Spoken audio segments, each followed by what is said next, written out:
buat anak-anak sekalian, pada hari ini, Selasa tanggal 28 Juli 2020, kita akan belajar tentang materi PKN pada pertemuan kedua yang akan dibawakan oleh Bapak Agustinus Rore, SPD.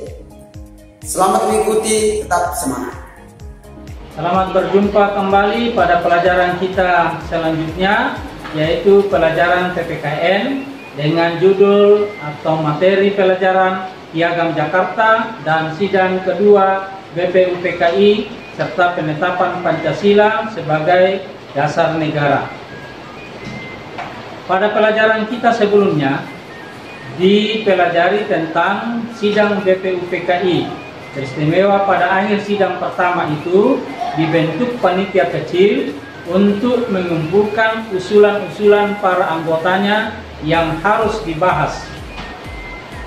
Adapun usulan-usulan tersebut adalah: yang pertama, penentuan kapan Indonesia merdeka; yang kedua, tentang dasar negara; yang ketiga, unifikasi atau hal yang menyatukan atau penyatuan; dan federasi atau gabungan beberapa perhimpunan yang bekerja sama tentang kepentingan nasional. Yang berikutnya ialah bentuk negara dan kepala negara. Dan yang selanjutnya tentang warga negara, daerah, agama, dan negara, pembelaan negara, dan keuangan.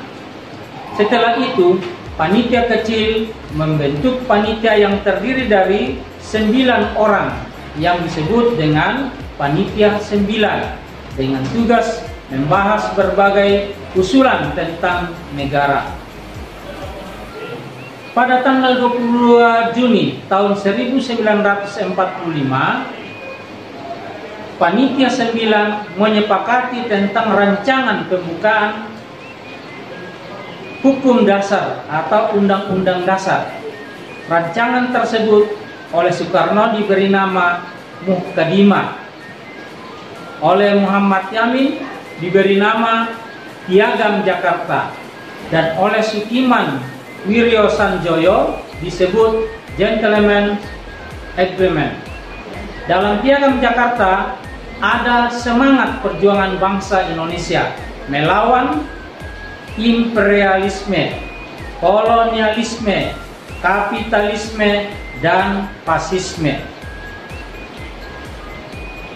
Dalam pelajaran kita kesempatan ini, hasil kerja panitia hukum dasar yang diketuai oleh Soekarno berupa rancangan undang-undang dasar yang terdiri dari 3 bagian.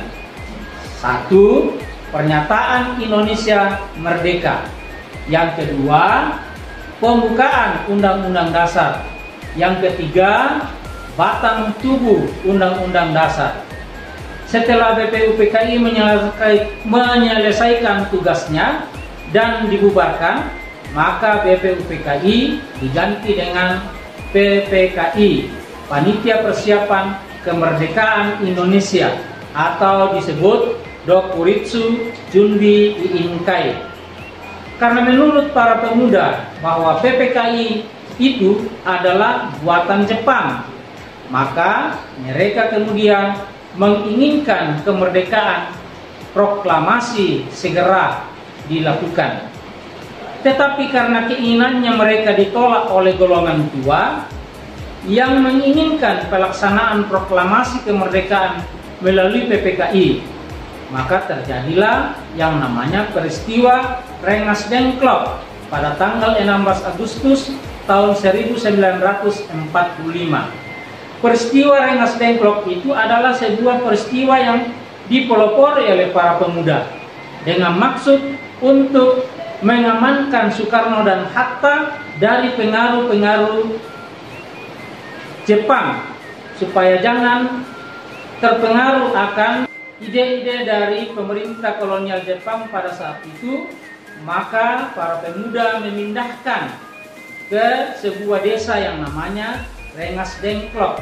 Maka itu dikenal dengan peristiwa Rengas Dengklok, atau biasa disebut dengan istilah penculikan Soekarno dan Hatta Dalam sidang PPKI tercapai kesepakatan mengganti bunyi kalimat rumusan pertama dasar negara yang terdiri dari 7 kata itu menjadi ketuhanan yang Maha Esa, sehingga tanggal 18 Agustus tahun 1945 sidang mengesahkan Pancasila sebagai dasar negara yang rumusannya terdapat dalam pembukaan Undang-Undang Dasar tahun 1945 pada alinea yang keempat. Dengan demikian bahwa pada tanggal 18 Agustus itu dimulainya atau sahnya dasar negara kita, yaitu Pancasila. Jadi dengan demikian tanggal 18 Agustus tahun 1945 Pancasila sebagai dasar negara Republik Indonesia menjadi kesepakatan nasional atau konsensus nasional. Sampai di sini dulu materi pelajaran kita hari ini. Selamat belajar, Tuhan memberkati dan salam sehat.